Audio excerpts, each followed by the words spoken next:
Ош шаарындагы жашыруун кумаркана катары кызмат көрсөткөн Делюкс мейманканасы Мухамбет Алыкуловго таандык экен айтылууда. Бул маселе коомчулуктун көңүлүн бурган чуулуу иш менен ачыкталды. Бүгүн Ош шаардык кеңешинин депутаттары ардактуу атуулдарга жашыруун добуш беришти. Бирок айрым депутаттар казинонун ээсин үлгүлүү инсан катары көрүүгө болбостугун ачык эле айтып чыгышты.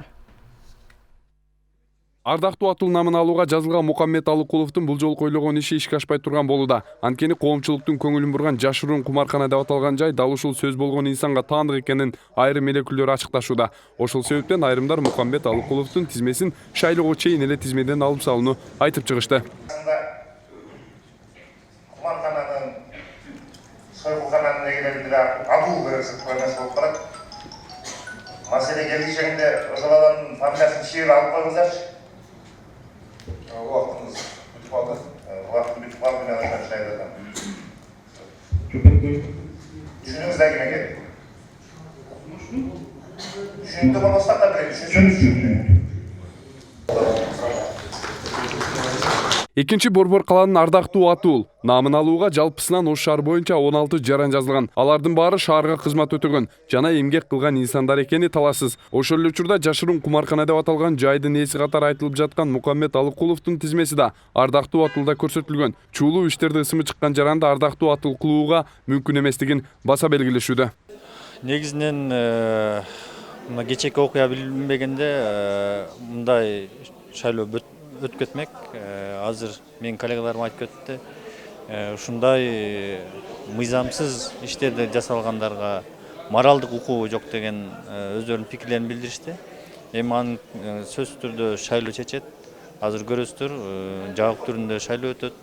Эми ошондой мыйзамсыз, мыйзамга туура келбеген, коомго терс таасирин тийгизип аткан ишкерлерди менин оюмча сөзсүз түрдө атуулдук берүүдөн, ардактуу атуулдук берүүдөн баш тартышыбыз керек деп ойлойм. Мен ушул 16 кишинин аты келип турат тизмеси. Бирок комиссия жакшы карап атыптыр. Чынында мен ошого жана өзүм сунушумду бердим эле өтпөй калды. Баарын кайра комиссияга кайра жөнөтүп, кайрадан каралсын депчи. Бирок өтпөй калды. Азыр тилекке каршы. Эми ошол кишини биз деле уктук. Кеше ошондой резонанс болуп, уруш жаңжал болуптур. Анан казино иштетсе, сауна иштетсе, биз эми ардактуу атуу берсек, мен оюмча, конечно, туура болот. Ардактуу атылды аныктоо жашыруун шайлоо аркылуу өткөрүлө турган болду. Бирок айрым эл өкүлдөрү мындай сунушка каршы болушту. Маалымат үчүн айта кете турган болсок, Мухамбет Алыкулов кезинде Ош шаарында мэрлик кызматты аркалаган. Өзүңүз абдан жакшы дедиңиз. Журналисттик атуу колдонуңуз.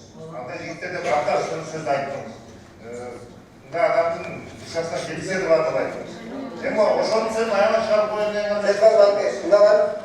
жакшы болушу керек. Эсемизде мен сиздердин өздөрүн урматтайм. Ушуну койбой шайланмаган чечпейди.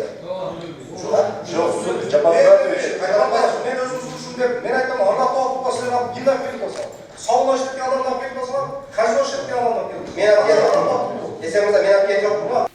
Анан кийин мен ошону азыр айтканым ошол. Эгерде биз кумаркананы иштеткен адамдарды, сойкуканаттан иштеткен адамдарды ардактуу атуу деген наам бергенге биздин моралдык укугубуз жок. Негизи ошол ким экен ошол? Ал мурун 3 жолу депутат болгон экен жогорку кеңеште. Аты Алыкулов Мухамбет. Бүгүн Ош шаардык кеңешинин депутаттары жашыруун иш алып барып жаткан кумаркана кимге таандык экенине кызыккандары менен тиешелүү тармактар так жооп берген жок. Ошол себептен кечээ болуп өткөн окуяга тиешелүү тармактар тыкыр иликтөөгө алуусу керектигин депутат Эрнес Кулназаров эскертти. Чынында ошол коомчулуктун көңүлүн бурган бир чоң окуя болду ошто. Анан ошо ички иштер башкармай калган соронда ошол балдар каякта азыр? Журналисттердин колун кайра. Урматтуу депутат, ал эки бала кечээ күнү сразу эле алып келип ички иштер бөлүмүндө тергөөгө камсыз болгон, өздөрүнүн показаниясын берди. Андан кийин келгенден кийин жана журналист дагы жооп айтам, алар жазбай болгону менен аларды коюп бердик. Азыр бирок тергөө амалдары жүрүп атат. Ошол эле жаран кечээки артынан жаран 6,5 миллион акча уттуруптур да уже. Эми бул факт. Эми андан бөлөк сиздер билбеген нерсени журналисттер билип атат да. Бул уят деген нерсе да. Ушу жоопкерчилик ким алат?